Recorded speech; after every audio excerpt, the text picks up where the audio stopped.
사도행전 27장 9절부터 26절 말씀, 우리 한 목소리로 하나님의 말씀 같이 받도록 하겠습니다. 여러 날이 걸려 금식하는 절기가 이미 지났으므로 항해하기가 위태한지라 바울이 그들을 권하여 말하되, 여러분이여, 내가 보니 이번 항해가 화물과 뱀만 아니라 우리 생명에도 타격과 많은 손해를 끼치리라 하되, 백부장이 선장과 선주의 말을 바울의 말보다 더 믿더라. 그 항구가 겨울을 지내기에 불편하므로 거기서 떠나 아무쪼록 베닉스에 가서 겨울을 지내자 하는 자가 더 많으니, 베닉스는 그레데 항구라. 한쪽은 서남을 한쪽은 서북을 향하였더라. 남풍이 순하게 불매 그들이 뜻을 이룬 줄 알고 닻을 감아 그레데 해변을 끼고 항해하더니, 얼마 안 되어서 섬 가운데로부터 유로굴라라는 광풍이 크게 일어나니 배가 밀려 바람을 맞추어 갈 수 없어 가는 대로 두고 쫓겨가다가 가우디라는 작은 섬 아래로 지나 간신히 거루를 잡아 끌어올리고 줄을 가지고 선체를 둘러감고 스르디스에 걸릴까 두려워하여 연장을 내리고 그냥 쫓겨가더니, 우리가 풍랑으로 심히 애쓰다가 이튿날 사공들이 짐을 바다에 풀어버리고 사흘째 되는 날에 배의 기구를 그들의 손으로 내버리니라. 여러 날 동안 해도 별도 보이지 아니하고 큰 풍랑이 그대로 있음에 구원의 여망마저 없어졌더라. 여러 사람이 오래 먹지 못하였음에 바울이 가운데 서서 말하되, 여러분이여, 내 말을 듣고 그레데에서 떠나지 아니하여 이 타격과 손상을 면하였더라면 좋번하였느니라. 내가 너희를 권하노니 이제는 안심하라. 너희 중 아무도 생명에는 아무런 손상이 없겠고 오직 배뿐이리라. 내가 속한 바 곧 내가 섬기는 하나님의 사자가 어젯밤에 내 곁에 서서 말하되, 바울아, 두려워하지 말라. 내가 가이사 앞에 서야 하겠고 또 하나님께서 너와 함께 항해하는 자를 다 내게 주셨다 하였으니, 그러므로 여러분이여 안심하라. 나는 내게 말씀하신 그대로 되리라고 하나님을 믿노라. 그런즉 우리가 반드시 한 섬에 걸리리라 하더라. 아멘. 할렐루야. 우리가 그 마지막 시대를, 또 주님이 오실 그날이 가까웠다라고 하는 사실들을 우리가 듣고 또 이해하고 있습니다. 마지막 시대, 주님이 오실 날이 멀지 않았다. 이것은 지난번에도 한번 말씀드렸듯이 지구의 생명이, 그렇죠? 얼마나 남았을까? 여러 가지 과학자들도 많이 분석을 하고 여러 상황들을 조율해 보면서, 또한 성경의 예언들을 또 이렇게 생각해 보면서 정말 예수님께서 약속하신 대로 주님이 오실 날이 멀지 않았다, 이런 얘기들을 합니다. 요즘에 또한 이 시대를 살아가면서 우리가 많은 뉴스를 접하게 되는데요. 좀 요즘에 가장 심각한 문제 중에 하나가 있다면은 우리나라에 있어서는 이 마약 문제인 것 같아요. 이 청소년들이 마약을 접하는 비율이 굉장히 많이 수치가 올라갔습니다. 마약 청정국이 아니라 정말 마약이 굉장히 많은 시민들과 사람들 속에 굉장히 많이 퍼져 있는 것을 알 수 있죠. 근데 마약이 왜 이렇게 위험하죠? 그것은 중독성 때문에 그렇습니다. 한 번 마약을 맛본 사람은 그 기분과 그리고 그때의 이 상태를 잊지 못해서 결국은 이 중독에 이르게 되는 것이 마약이죠. 그런데 무분별하게 바로 우리 청소년들에게도 이런 심각하게 마약이 많이 보급되고 있다는 사실을, 뉴스를 접하게 됩니다.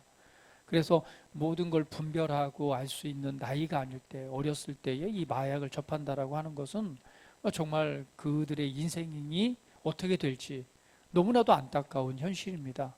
그런데 제어할 수 없을 정도로 이 SNS를 통해서 보급이 되고 호기심에 그것을 맛보게 되고 또 그것을 통해 중독에 걸리게 되고, 이런 악순환들이 계속 반복되게 있는데, 국가적으로 마약과의 전쟁을 선포했음에도 불구하고 이미 뿌리 깊게 수많은 통로를 통해서 이게 보급되는 것을 보게 됩니다.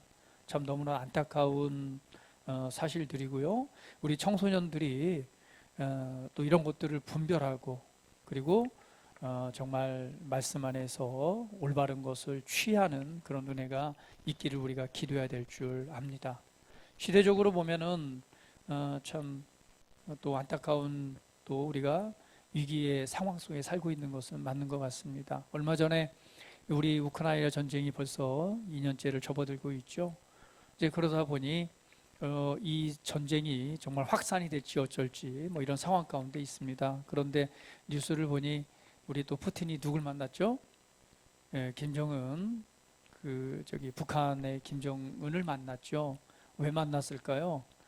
그만큼 위기감에 있다는 것이죠. 위기감에 있기 때문에 자체적으로 공조를 위해서 분명히 만났고 거기에서 이 서약한 것을 보면 어느 쪽이든 간에 침략이 이루어지게 되면 함께 전쟁에 참여하겠다는 그런 이 약조를 맺고 결국 그것은 이제 무기 공급과 함께 이루어지게 되겠죠.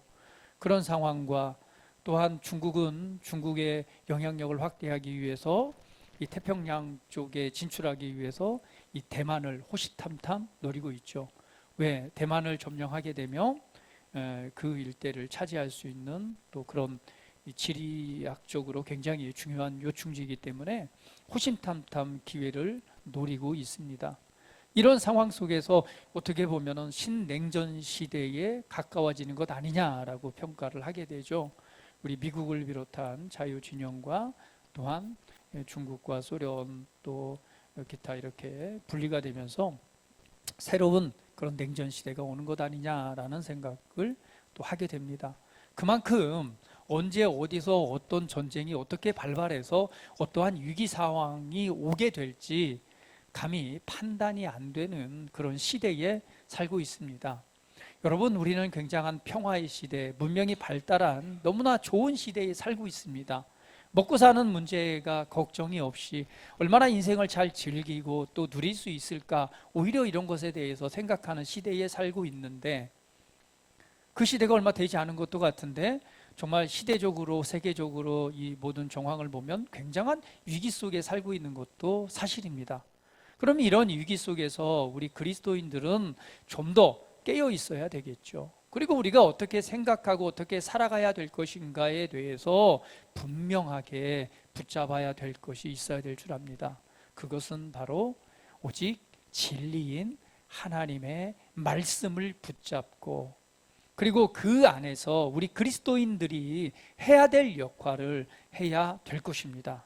우리 그리스도인들이 얼마나 능력 있는 사람들입니까? 한번 옆 사람을 보시기 바랍니다. 당신은 하나님의 진짜 아들입니다.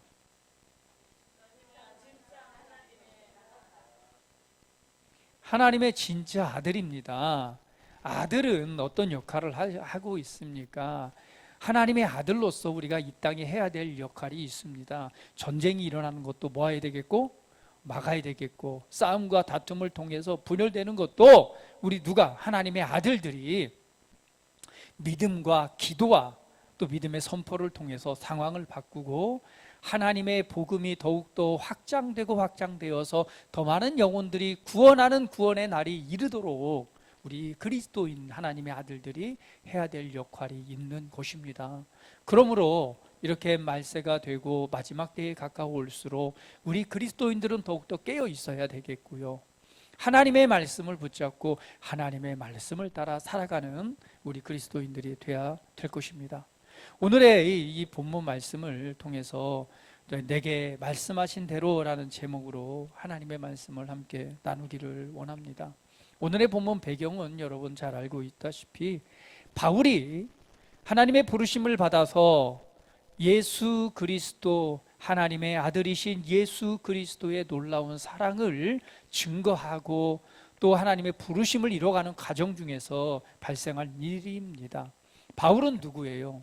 누구보다도 하나님에 대해서 열심히 있었고 누구보다도 성경에 대해서 잘 알고 있었고 그렇기 때문에 예수를 따르는 사람들을 죽이고 그들을 잡기 위해서 아주 열심을 냈던 사람이 바로 누구냐? 바울이었습니다. 그런데 그 바울이 이 그리스도인들, 예수님을 믿는 사람들을 잡기 위해서 가는 길 중에 누구를 만나게 되죠? 바로 예수 그리스도를 만나게 됩니다. 예수님께서 말합니다. 바울아, 바울아, 네가 왜 나를 핍박하느냐? 아니, 제가 언제요? 당신은 누구십니까? 네가 핍박하는 예수니라 라고 하면서 이 바울을 만나 주십니다. 그때 바울이 예수님을 믿는 사람들을 핍박하기 위해서 가다가 그 예수님을 만나고 나서 성경에 그동안 내가 배우고 공부하고 알았던 성경에 나와 있는 그 메시아가 바로 예수 그리스도시요, 그분이 하나님의 아들이란 사실을 깨닫게 됩니다. 그러고 나서 바울이 회심을 하게 되죠. 그리고 그 이후에 이제 이 하나님의 부르심을 따라서 바로 복음을 전하는 복음 전도자가 되어서 그 인생, 그 일생을 바로 이 복음을 전하는 일에 헌신했던 인물이 바로 이 사도 바울입니다. 그런데 복음을 전하다가 바울이 어떻게 됐어요? 네, 붙잡혔어요. 고발당해가지고. 그래서 여기 27장에 보게 되면 백부장 율리오란 사람에게 이 바울을 맡깁니다. 어디로 가요? 로마로 가서 이제 뭐예요? 이 재판을 받는 그 자리로 끌려가게 되는 것이죠. 그래서 율리오란 백부장이 바울과 죄수들을 데리고 이 바울을 재판하기 위해서 이제는 어때요? 이동을 하는 과정 중입니다. 그런데 보니까 어떤 일이 있었니 보니 성경에 보니까 이렇게 말합니다. 거기서 떠나서 4절에 보니 우리가 맞바람을 피하여 구부로 해안을 의지하고 항해하. 그러니까 지금 그 재판을 받기 위해서 가는 여정들을 기록하고 있어요. 그런데 그것이 보니까 과정을 보니까 순탄치 않은 거예요. 배가 더디 가게 되고 7절 말씀에 보니까 간신히 도착하게 되고 그리고 간신히 그 연안을 지나 미양이라는 곳에 이르니 그 라세아 시에서 가깝더라 이렇게 표현을 합니다. 그러니까 바울이 지금 재판받기 위해서 다른 죄수들과 함께 배에 올라서 지금 가게 되는데 굉장히 어려운 그 과정들을 가게 되는 거예요. 간신히 이렇게 그 항해를 하게 됩니다. 근데 그러다 보니까 어떻게 돼요? 이 날짜가 좀 지났어요. 제 시간에 도착해야 되는데 그래서 지금 그 항구에 도착을 했을 때 바울의 9절 말씀에 이렇게 말합니다. 여러 날이 걸려 금식하는 절기가 이미 지났으므로 항해하기가 유태한지라 라고 말합니다. 그러니까 이미 거기에서 출발해서 가야 될 그 시기를 놓친 거예요. 왜? 뭐 배가 더디 가고 바람이 역풍이 불고 이렇게 하다 보니까 굉장히 더디 그 중간역에 도착을 했고 거기서 출발해서 가야 될 시간을 놓쳐버린 겁니다. 그래서 바울이 금식하는 절기라고 하는 것은 이때가 바로 대속죄일이죠. 대속죄일이 지났으니까 이 성경대로 보자면 그때가 10월, 바울이 이 시간을 10월 5일경으로 봅니다. 그러니까 10월 달이죠. 대속죄일이 지나고 이제 겨울이 얼마 남지 않은 때이기 때문에 여기에서 이 출발을 해야 되는데 시기를 놓친 거예요. 그때 바울이 이렇게 말합니다.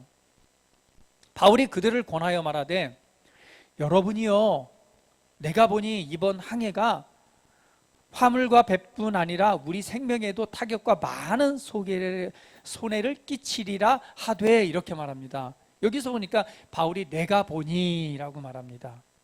그러니까 바울은 무엇을 알고 있었죠? 직감적으로 이 성령의 감동하심을 따라서 알았습니다. 내가 보니 여기에서 출발해서 항해를 하게 되면 어떤 일이 생길 것이다? 이 문제가 생길 것이다. 이 문제가 생기니까 뭘 가지 않았으면 좋겠다라는 말입니다. 여러분, 오늘 우리가 이 신앙생활을 하고 또 이 땅의 삶을 살아가면서 중요하게 우리가 깨닫고 알아야 될 것이 있다면 바로 이 성령의 음성을 듣고 그것을 또 분별하는 그 통찰력 있는 지혜가 필요한 때입니다. 바울은요 분명히 알았습니다. 이 상황을 보면은 배가 분명히 잘 가야 되는데 이 바람이 거꾸로 불고 바람이 불지 않고 시간이 계속 늦춰지면서 이곳에 이르게 된 거예요. 그래서 이 직감적으로 그 다음에 내적 직감과 이 성령의 이 깨닫게 하시는 은혜를 통해서 아는 거예요. 아하, 이 항해가 좀 위험하다. 여기서 지금 항해하게 되면은 분명히 배에도 손상이 있고 우리 생명에도 분명히 문제가 생길 것 같은 것이 직감적으로 깨달은 거예요. 그래서 얘기를 합니다. 백부장에게. 백부장, 이제 저 바울을 잡아가는 저기 그 로마의 저기죠, 그 관리죠. 얘기를 합니다. 우리가 여기서 항해를 하게 되면 우리 배도 상하게 되고 사람 목숨도 잃고 어려움을 당할 것 같은데 여기서 그냥 겨울을 보내고 이따가 출발을 해야 된다라고 얘기를 했어요. 그런데 선장과 선주의 말은 그렇지 않습니다. 대다수의 사람들은 어떠냐, 여기서는 겨울 나기가, 겨울을 지내기가 너무 어려워요. 그러니까 그냥 가는 게 좋을 것 같습니다. 그리고 지금 출발해서 가도 충분히 안전하게 갈 수 있습니다 라고 말을 하는 거예요.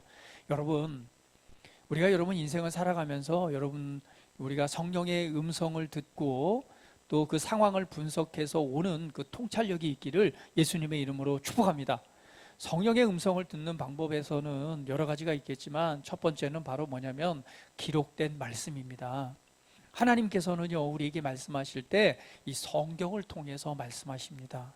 하나님의 음성을 듣길 원한다면 바로 하나님의 말씀에 귀 기울이십시오. 성경을 읽고 성경을 묵상하고 그리고 성경을 기초해서 하나님께서는 우리에게 말씀하십니다. 많은 경우에 하나님의 음성을 듣는다고 하면서 잘못 듣고 행하는 경우는 뭐냐? 바로 이 성경에서 벗어났기 때문에 그렇습니다. 모든 것은 기록되어진 하나님의 이 말씀을 통해서 분별을 할 줄 알아야 됩니다. 분명히 내게 어떤 감동이 되고 아니면은 뭐 양심의 소리를 통해서 때로는 들리는 음성으로 어떤 음성이 들렸다고 하지만 그 음성에 대해서 분별할 수 있는 지혜가 필요합니다. 그 지혜가 바로 무엇이냐? 바로 하나님의 말씀을 통해서 분별하는 지혜가 필요합니다. 그래서 하나님의 음성은 기록된 말씀을 통해서 우리에게 말씀하시기도 하고요. 특별히 뭐냐면 예배를 드릴 때 이렇게 우리 말씀을 나눌 때 그 말씀을 통해서 우리에게 말씀하시기도 합니다. 그리고 오늘 여기 나와 있는 것처럼 하나님의 음성, 성령의 인도하심을 어떻게 깨달느냐? 바로 영적인 직감입니다. 바울의 얘기처럼 내가 보니, 영적 직감이죠. 우리 영 안에 기쁨이 있느냐, 영이 편안하느냐, 편안하지 않느냐, 이것으로 우리가 그걸 분별할 수 있습니다. 이것은 그냥 알아지는 거예요. 내가 보니까 이거 모든 상황이 돌아가는 무엇이 되어지는 상황이, 그리고 성령님께서 내 영이 편안하지 아니함으로 깨닫게 하시는데 문제가 생길 것 같아요. 이게 지금 바울의 이 말입니다. 이것이 뭐예요? 성령의 음성을 듣는 방법 중에 하나죠. 또 한 가지는 뭐냐면 영의 소리라고 그래서 우리 양심의 소리입니다. 그래서 우리 속으로부터 말씀하시는 하나님의 음성이 있습니다. 더 적극적으로는요, 우리 귀에 들려듯이 들려지는 성령의 소리가 있기도 합니다. 때로는 꿈이나 환상을 통해서 말씀하시기도 합니다. 여러 가지 통로를 통해서 주님께서 우리에게 말씀을 하시는데 우리는 그것을 정확하게 분별하는 지혜가 필요하겠죠. 그런데 오늘 여기 본문의 말씀에 보니 사도 바울은 깨달았습니다. 알았습니다. 내가 보니 라고 하는 건 뭐예요? 이 성령의 이 내적 직감과 그리고 모든 그 상황들을, 환경들을 분석해 봤을 때 성령님께서 감동하시는 은혜를 따라서 깨달아 아는 겁니다. 내가 보니까 이거는 성공할 것 같고, 내가 보니까 이거는 실패할 것 같아, 내가 보니 문제가 생길 것 같아. 이게 내가 보니라고 했지만 사실은 뭐예요? 우리 안에 계신 우리 그리스도인들에게는요, 참 독특한 은혜가 있습니다. 그것은 뭐냐면은 우리 안에 성령님이 계시다는 사실이고요. 그리고 우리 그리스도인들은 하나님의 말씀으로 우리 생각이 새롭게 되어진다면은요, 정확한 통찰력과 분석과 지혜를 가지고 상황을 분별할 수 있는 지혜가 있습니다. 때로는 그것을 알고도 믿음으로 돌파해야 될 때가 있고 때로는 멈춰야 될 때가 있습니다. 왜? 성령님께서 우리를 이끄시고 인도하시기 때문에요. 그래서 바울은 분명히 말합니다. 이런 상황 속에서 문제가 생길 것 같으니까 이런 문제가 있을 것이다 라고 했지만 누구의 말을? 선장과 선주의 말을 더 듣는다. 선장과 선주라는 건 뭐예요? 수없이 항해를 하고 그 길을 걸었던 그곳을 왔다 갔다 했던 사람들, 경험이 풍부한 사람들이에요. 그 경험이 풍부했던 사람들의 말을 듣는 건 너무 당연한 거죠. 지난번에 한번 그 간증이 하나 있죠. 이 비행기가 한번 충돌할 뻔한 적이 있습니다. 그래서 사실은 그 비행기를 운행해서 가는데 갑작스럽게 이 기장이 기도하시는 분이고 굉장히 주님을 신뢰하시는 분이고 하시는 분이에요. 그런데 이 성령의 감동이 분명 이 코스로 가야 되는데 갑자기 기술을 올리라는 소리가 들리는 거예요. 그걸 무시할 수도 있었지만 너무나 강하게 들려오기 때문에 그대로 기술을 들었습니다. 그런데 후에 알고 보니 뭐였어요? 간발의 차이로 비행기가 충돌을 해서 큰 사고가 날 뻔했던 것이죠. 그런 기회를 모면하는 그 은혜를 기억하게 됩니다. 오늘 사람의 경험도 중요하지만 경험보다 더 중요한 것은 우리에게 말씀하시는 지혜의 영을 통해서 말씀을 통해서 말씀하시는 바로 하나님의 그 말씀이 더 중요하다는 사실을 여러분 기억하십시오. 그래서 우리 그리스도인들은 늘 깨어서 하나님의 선하시고 기뻐하시고 온전한 뜻이 무엇인지 분별하는 그런 태도가 필요합니다. 하나님의 내적 내 생각인지 아니면 오늘 내게 감동하시는 내게 지혜를 통해서 이 통찰력을 통해서 말씀하시는 하나님의 음성인지 이것에 대해서 늘 분별하고 또 그렇게 대답을 찾아가려고 하는 지혜가 필요한 것입니다. 그러나 이 선장과 선주의 말을 듣고 드디어 배를 떠나서 이 항구를 떠나서 가게 됩니다. 그런데 어떤 일이 일어나죠? 처음에는요 좋았어요.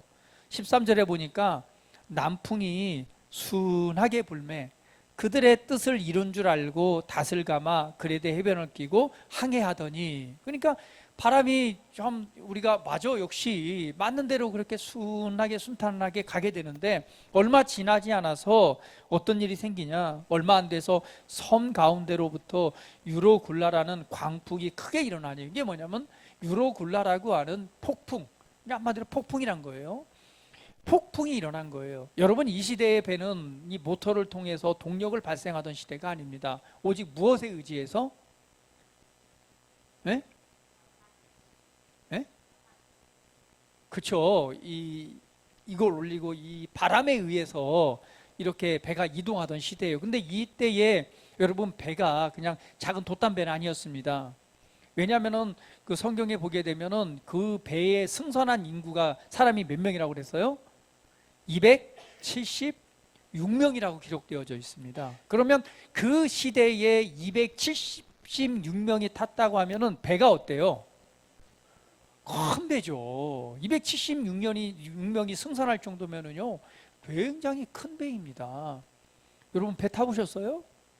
그렇죠. 낚시배도 타보고 또 제주도 갈 때 보면 어때요? 큰 6,000톤짜리도 있고 막 큰 배도 있잖아요. 그런데 뭐 웬만한 배 한다고 해서 300명 이상 정말 탈 수 있는 배는 많지 않습니다. 300명 이상 탄다는 것은 굉장히 큰 배를 얘기를 해요. 그러한 배이기 때문에 사실은 뭐예요? 웬만한 풍랑 같은 경우에는 뭐 이길 수 있다고 생각하는 것이죠. 그런데 이 바람에 의지해서 가야 될 그 배가 처음에는 순탄하게 출발하더니 갑자기 상황이 바뀌는 거예요. 어떻게 해요? 폭풍이 일어나서 바람이 쳐들어오니 어때요? 배가 견딜 수가 없어요. 그래서 배가 밀려 바람에 맞추어 갈 수가 없게 됩니다. 그래서 가는 대로 두어버려요. 그래서 가우디라는 작은 섬 아래로 지나 간신히 거루를 잡아 끌어올리고 줄을 가지고 선체를 둘러감고, 이렇게 말합니다. 그러니까 또 그렇게 감고 가는데 모래톱에 걸릴까 두려워하여 연장을 내리고 그냥 쫓겨가기 시작합니다. 근데 이 풍랑이 심해지니까 이걸 애쓰다가 도저히 안 되는 거예요. 그래서 그 다음날이 되니까 사공들이 짐을 풀어서 바다에 풀어버리고 사흘째 되는 날에 배의 기구를 그들의 손으로 내버리니라. 이 폭풍이 일어나고 이 문제가 생기니까 도저히 아무리 애를 써도 감당이 안 되는 거예요. 그래서 이제는 배를 좀 가볍게 해야 되겠다. 그래서 배에 있는 기구들과 그들이 사용하는 도구들을 다 밖으로 버리는 거예요. 왜? 살기 위해서. 여러 날 동안 여러 날 동안 이렇게 수고하고 애를 썼는데도 불구하고 별도 보이지 않고, 그러니까 바람이 잔잔하지 않고 큰 풍랑이 계속 있으니까 어떤 상황이 되느냐, 20절에 보니까 구원의 여망마저 없어졌더라. 아무리 노력하고 애를 쓰는데도 풍랑이 잦아들지 않으니까 드디어 어떻게 돼요? 포기하게 되는 거죠. 구원의 여망마저, 야, 이제는 죽었구나, 이제는 죽었구나, 이 구원의 열망마저 포기하게 되는 거예요. 여러분, 제가 예전에 교통사고를 났을 때 그 버스가 이렇게 모래째라고 하는 재를 내려가다가, 이 버스에 완행버스죠, 한 50명 60명 탔던 것 같아요. 내려가다가 이 드디어 마지막 커브길을 도는데 이 커브를 틀지 못하고 그냥 이 난간을 들이받고 이 차가 이렇게, 버스가 이제 절벽 아래로, 100m 절벽 아래로 딱 기우는 순간 그 밑을 딱 보는데 옆에 있는 친구가 그러더라고요. 살 소망이 없는 거예요. 죽었다, 우리 죽었다. 제가 그 소리를 분명히 들었어요. 옆에 앉아있는 친구가, 아니 서 있는 친구가, 야, 우리 죽었다. 배가 이렇게, 이 버스가 기울어서 이렇게 보니 나무 하나 없는 100m 되는 절벽인데 그 기우는 순간에 옆에 있는 친구가 그랬어요. 야, 우리 죽었다. 그 순간 배가, 이 버스가 기울고 그대로 곤두박질 치기 시작하는데 쾅 하는 순간 이 버스가 뒤집어지고 어떻게 된지 모르겠어요. 우당탕탕. 근데 그 순간에 저는 딱 그 생각이 들더라고요. 우리 죽었다 할 때 저는 그랬습니다. 하나님, 살려주세요. 다른 생각, 아무 생각 안 들고 그냥 신앙생활도 잘 열심히 못했지만 오직 하나님밖에 생각 안 해요. 하나님 살려주세요. 쿵쿵 하는 순간에 몸이 그냥 둥 떠서 밖으로 탁 떨어지더라고요. 그 눈을 떠보니 살았습니다. 일어나서 보니까 제가 제일 먼저 그 버스 안에서 빠져나온 거예요. 그리고는 버스는 저 밑에 절벽 아래에 굴러가 있고 수많은 사람들이 즐비하게 이렇게 있는 거예요. 그리고는 그 버스 길을 내려가서 친구를 찾기 위해서 두리번 다 찾아보는데 여기저기 피투성이가 된 사람들 신음소리를 들어가면서 찾고 있는데 버스 밑에 이 하반신이 보이는 친구 하나가 사람이 있더라고요. 그 버스 밑을 보니까 그 하반신이 보이는데 제가 옆에 서서 죽었다 했던 그 친구가 그냥 거기에서 사망을 했습니다. 구원의 여망마저 없어졌더라. 그러니까 풍랑이 일고 애쓰고 수고했음에도 불구하고 이제 도저히 우리가 여기서는 이것을 이기고 살아날 수가 없어 라는 그런 상황까지 된 거죠. 최악의 상황까지 간 것입니다. 성경을 보니까 여러 사람이 오래 먹지 못하였음에, 그러니까 먹지도 못하고, 그러니까 음식이 있긴 있어요. 사실은 저 후반절에 보게 되면. 그런데 양식이 있긴 있지만 어때요? 상황이 어떻게 될지 모르니까 그냥 먹지도 못하고 막 그런 이제 상황이 된 것입니다. 그럴 때에 바울이 이렇게 말합니다. 바울이 가운데 서서 말하되, 여러분이요 내 말을 듣고 글에 대해서 떠나지 않았다면 이 타격과 손상을 면하였더라면 좋을 뻔하였다. 차라리 내 말을 듣고 그때 출발하지 않았으면 얼마나 좋았겠느냐. 그러면서 말합니다. 22절에 내가 너희를 권하노니 이제는 안심하라. 너희 중 아무도 생명에는 아무런 손상이 없겠고 오직 100분이리라. 그러면서 말씀하기를, 내가 속한 바 내가 섬기는 하나님의 사자가 어젯밤에 내 곁에 서서 말하되, 바울아 두려워하지 말라. 내가 가이사 앞에 서야 하겠고 또 하나님께서 너와 함께 항해하는 자를 다 내게 주셨다 하였느니라. 할렐루야. 그러한 구원의 소망이 없는 상황 가운데서 보니까 하나님의 사자가 바울 곁에 서서 말씀하셨대요. 할렐루야. 여러분 어때요? 하나님의 사자가 여러분 곁에 나타나셔서 말씀하신 적 있습니까? 네?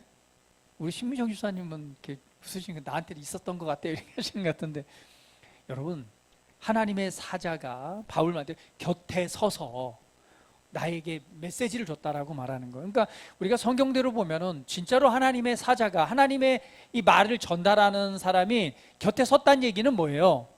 사람의 형태, 사람의 모습으로 서 있다는 얘기죠. 성경 곳곳에서 보면은요, 하나님의 천사들이나 하나님의 천사들이 뭘로요? 사람의 모습으로 나타나 안 나타나요? 사람의 모습으로 나타나서 메시지 주기도 하고요, 해요.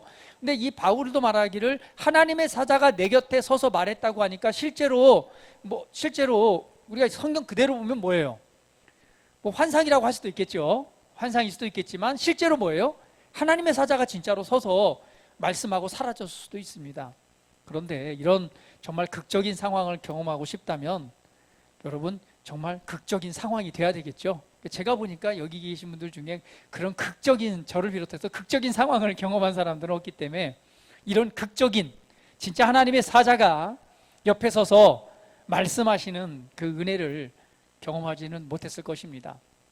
정말 이런 극적인 상황이라면 극적인 방법으로 하나님께서도 나타내실 수 있다 없다? 있다는 사실을 여러분 기억하십시오. 하나님의 사자가 사람으로 곁에 서서 우리에게 직접 말씀하실 수도 있다 없다? 있다는 사실이에요. 아마 그러고 나서 그 후에 찾아봤더니 그 사람이 안 보였을 수도 있어요. 아니면 환상 중에 봤을 수도 있습니다. 환상이라고 하지 않은 거 보니 환상 중에라고 하지 않고 하나님의 사자가 내 곁에 서서 말씀하였다고 보니 진짜로 사람의 형상을 가지고 하나님의 메신저가 서서 말했을 것이라고 볼 수가 있습니다. 그런데 중요한 것은 그 메시지죠.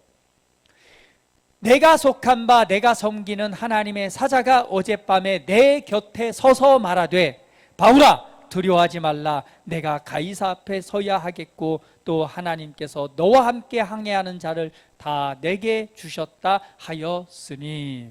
할렐루야. 중요한 것은요, 하나님의 사자가 말합니다. 두려워하지 말라 내가 가이사 앞에 서야 하겠고. 여러분 바울에게는요 하나님의 부르심과 이루어 드려야 될 사명이 있었습니다.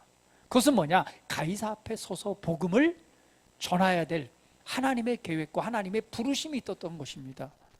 여러분 하나님의 부르심과 하나님의 뜻을 이행해야 될 그 사람이 있는 곳에 그 바울 때문에 이 배는요 침몰하지 않고 그 배에 탄 모든 사람이 구원을 얻게 된 것입니다. 사실은요 이 풍랑을 만나서 다 죽을 뻔했어요. 그러나 누구 때문에 살았어요? 바울 때문에 살았어요. 왜? 바울에게는요 하나님의 소명과 하나님의 부르심을 이루어드릴 하나님의 뜻이 있었기 때문에 그렇습니다. 우리 옆 사람 보시기 바랍니다. 당신에게는 하나님의 계획이 있습니다.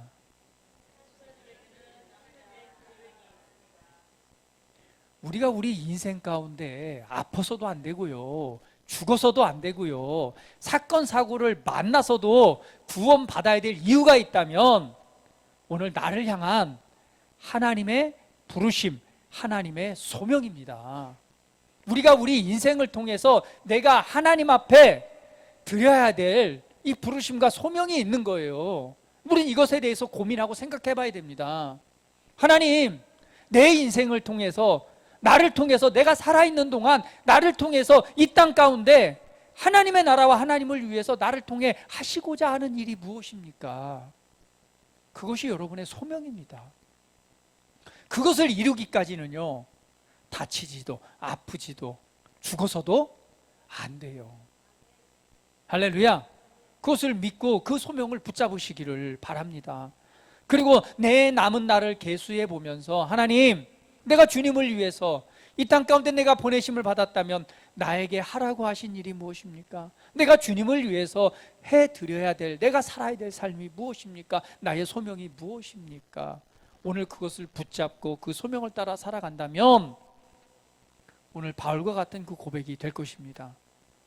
바울아 두려워하지 말라 내가 가이사 앞에 서야 하겠고 가이사 앞에 서야 되겠고. 할렐루야. 복음을 전할 소명, 그 일을 이뤄야 될 소명이 있었기 때문에 오늘 그 배는 침몰하거나 모든 사람이 상하게 되는 일을 겪지 않게 될 것이라고 말합니다. 예전에 그런 간증이 있죠.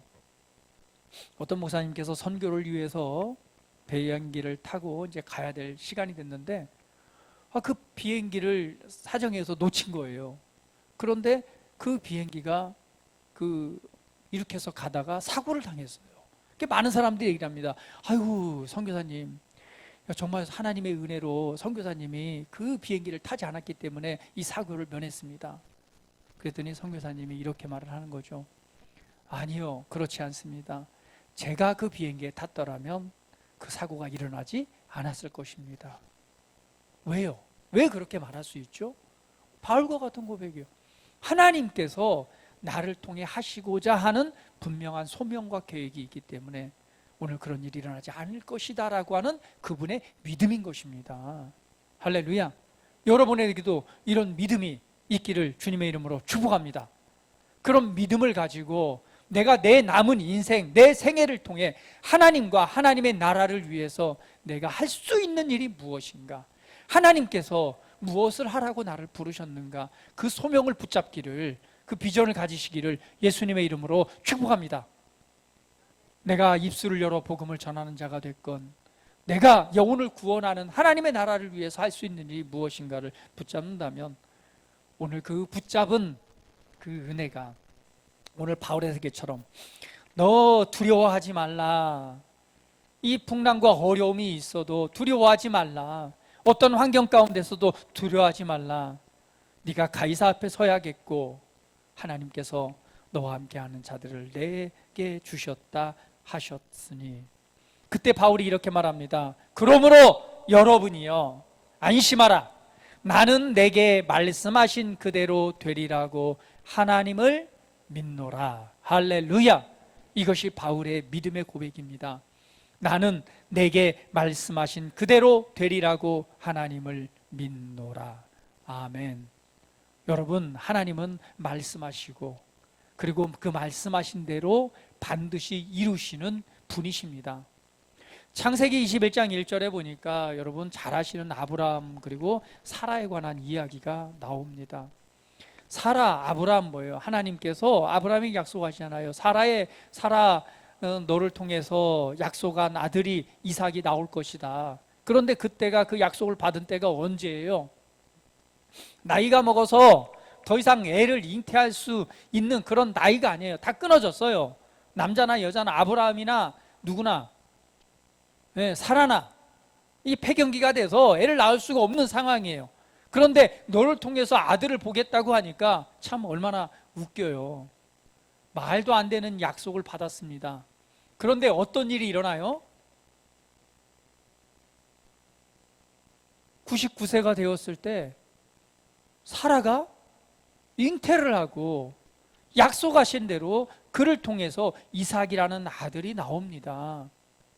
그러면서 하나님께서 21장 1절에 여호와께서 말씀하신 대로 사라를 돌보셨고 여호와께서 말씀하신 대로 사라에게 행하셨으므로, 하나님께서는 말씀하셨고 말씀하신 대로 돌보셨고 말씀하신 대로 행하시는 분이십니다. 할렐루야. 여러분, 열왕기상 8장 20절에 보면은 솔로몬 왕이 이런 고백을 합니다. 솔로몬은 하나님께서 말씀하신 대로 하나님의 성전을 건축하게 되죠. 이스라엘 위대한 왕입니다. 그가 이렇게 말합니다. 같이 한번 읽어볼게요. 이제 여호와께서 말씀하신 대로 이루시도다. 내가 여호와께서 말씀하신 대로 내 아버지 다윗을 이어서 일어나 이스라엘 왕위에 앉고 이스라엘 하나님 여호와의 이름을 위하여 성전을 건축하고, 솔로몬에게 말씀하신 대로 여호와께서 말씀하시는 대로 이루시도다. 그 이루어진 것이 내가 다시금 이스라엘의 왕이 되고 성전을 건축하는 그 일들을 이루어드렸다라고 말씀을 하는 거예요. 여러분, 또 나옵니다. 오늘 이 본문에도 나왔듯이 여러분 아시잖아요. 베드로가 고기를 잡고 있습니다. 밤새도록 고기를 잡았는데 하나도 잡지를 못했어요. 그리고 강가에 나와서 이 그물을 깁고 있는데 예수님께서 오십니다. 그리고 베드로에게 말합니다. 베드로야, 네 배 좀 잠깐 빌리자. 그리고 배에 타셔서 잠깐 물에 띄우시고 거기서 하나님의 나라와 하나님의 말씀을 예수님께서 막 증거하십니다. 그리고 나서는 베드로가 그 말씀을 듣고 있을 때 베드로가 이 말씀을 마치시고 예수님께서 말씀하십니다. 베드로야, 이제 깊은 데로 가서 그물을 던져라. 근데 베드로가 말합니다. 아니 주님, 지금은 던져봐야 고기가 잡힐 때가 아닙니다. 밤에 고기를 잡아야 되는데 우리가 밤새 그물을 던졌지만 고기를 잡지 못했습니다. 그런데 지금 이 시간에 가서 그물을 던지라고 하니 참 내가 이해되어지진 않지만 예수님께서 말씀하시니까 내가 그 말씀에 의지해서 내가 가서 그물을 던져보겠습니다. 그래서 그 말씀을 의지해서 가서 그물을 던졌더니 어떻게 됐어요? 물고기가 그냥 그물이 찢어지도록 그 물고기가 잡혀서 사람들을 불러서 그 배로 끌어올리는 장면을 우리는 보게 됩니다. 무엇에 의해서? 말씀에 의지하여. 할렐루야. 그렇게 하니 고기를 잡은 것이 힘이 많아 그물이 찢어졌다고 말하고 있습니다. 여러분, 하나님께서는 말씀하신 대로 이루시고 그것이 이루어지는 것임을 여러분 기억하시기를 바랍니다. 오늘 예수님께서 이 땅에 오신 것도 어떻게 오셨죠? 고린도전서 15장 3절 말씀 같이 한번 읽어보겠습니다. 같이 읽어볼게요. 시작. 내가 받은 것을 먼저 너희에게 전하였노니 이는 성경대로 그리스도께서 우리 죄를 위하여 죽으시고 15장 4절 장사 지낸 바 되셨다가 성경대로 사흘 만에 다시 살아나사. 성경대로라고 하는 것은 성경은 하나님의 말씀입니다.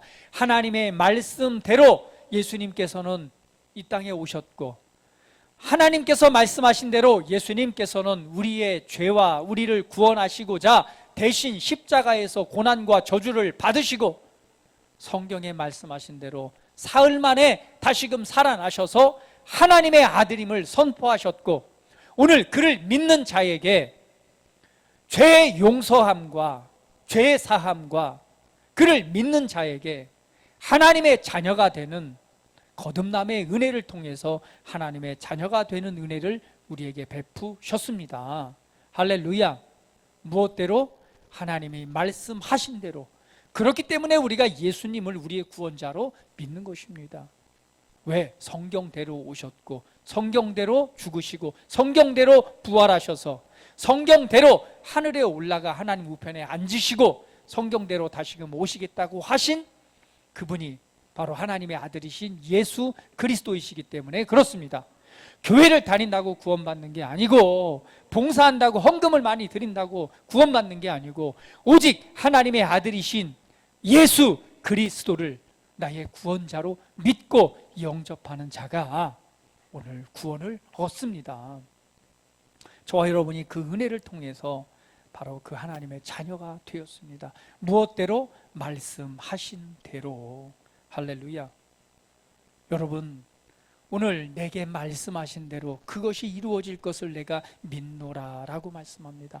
말씀은 우리 인생의 해답입니다. 말씀은 우리 인생에 있어서 가야 될 정확한 진리를 보여주는 하나님의 약속의 말씀입니다. 다른 것에서 해답을 찾는 것이 아니라 말씀 안에서 해답을 찾는 것입니다. 그러므로 하나님의 말씀을 우리는 묵상해야 되고 하나님의 말씀을 배워야 되고 하나님의 말씀이 우리 안에 풍성히 거하도록 해야 됩니다. 말씀을 가까이 하십시오. 말씀을 깊이 있게 묵상하십시오. 하나님의 말씀을 통해서 우리의 생각을 새롭게 하십시오. 하나님의 말씀을 듣는 것으로 그치는 것이 아니라 그 말씀을 먹고 내 양식으로 삼고 그 말씀으로 생각하고 그 말씀대로 말하고 그 말씀대로 행하는 자가 된다면 오늘 그 말씀이 우리를 구원하고 그 말씀하신 대로 우리의 삶이 변화될 것이며 그 말씀대로 삶에 하나님의 선하고 아름다운 영향력들이 나타나게 될 것입니다. 말씀에 동의하십시오. 그리고 그 말씀의 소중함을 여러분 기억하시고 말씀을 붙잡는 자, 말씀대로 생각하고 말씀대로 생각하는 그 사고방식을 가지시기를 예수님의 이름으로 축복을 드립니다. 여러분, 그래서 성경을 읽으십시오. 성경을 묵상하십시오. 그리고 성경을 배우십시오. 그리고 그 말씀으로 우리의 마음과 생각을 새롭게 해서 하나님의 아들로서 나타나시기를 예수님의 이름으로 축복합니다. 그 기록되어진 말씀이 말씀하신 대로 여러분 안에 그대로 이루어질 것이고 실제가 될 것입니다. 우리 다 같이 기도드리는 시간 같습니다. 우리 함께 기도드릴 때에 주님 감사합니다. 말씀하신 대로 오늘 내게 이루어질 것을 내가 믿노라 했던 바울의 고백처럼 오늘도 내가 진리인 하나님의 말씀을 따라서 이 시대에 내가 어떻게 살아야 될지, 어떻게 사는 것이 올바른 삶인지, 이 시대에 나를 통해 하시고자 하는 하나님의 뜻이 무엇인지를 다시금 붙잡기를 원합니다. 함께 고백하면서 기도드리겠습니다. 아버지 하나님 감사합니다. 주님께서는 우리에게 말씀하셨습니다. 그리고 말씀하신 대로 행하셨습니다. 그 일을 이루셨습니다. 그리스도 안에서 우리를 하나님의 존귀한 자녀가 되게 하셨고 또 자녀인 우리에게 끊임없이 말씀하시면서 하나님의 뜻을 이루어 가시는 창조주이심을 우리가 믿습니다. 오늘 하나님의 자녀로서 우리가 하나님의 말씀으로 생각이 새롭게 되어질 때, 하나님의 말씀으로 우리의 마음이 새롭게 되어질 때, 하나님의 말씀을 우리가 믿을 때에 그 말씀은 우리 삶의 능력이 되고 우리 삶의 힘이 되고 우리 삶을 구원하는 하나님의 놀라운 능력이 될 것입니다. 우리가 어떤 상황에 있건 어떤 환경에 있건 오늘 그것은 변화될 수밖에 없고 온전하신 하나님의 뜻이 나타날 수밖에 없습니다. 그 안에 하나님의 말씀이 있는 그대로 역사하기만 한다면 오늘 상황은 변화될 것입니다. 오늘 하나님의 말씀을 붙잡는 자가 되게 하시고 하나님의 말씀에 동의하는 자가 되게 하시고 하나님의 말씀으로 생각이 새롭게 되는 삶이 되게 하시고 하나님의 이 복음의 말씀으로 우리의 심령이, 우리의 믿음이, 고백이, 우리의 말이 새롭게 되므로 오늘 우리의 삶이 변화되고 그곳에 하나님의 영광과 하나님의 은혜가 나타나는 그러한 놀라운 일들이 나타나게 하시옵소서. 주님 감사합니다. 찬양합니다. 우리 사랑하는 성도들을 위해 하나님 말씀하시고 말씀을 붙잡는 자 되게 하시고 말씀을 통해 하나님의 뜻을 이루는 놀라운 일의 열매가 있게 하시옵소서. 감사합니다. 찬양합니다. 주님 영광 받으시옵소서. 예수님의 이름으로 기도드립니다. 아멘. 할렐루야.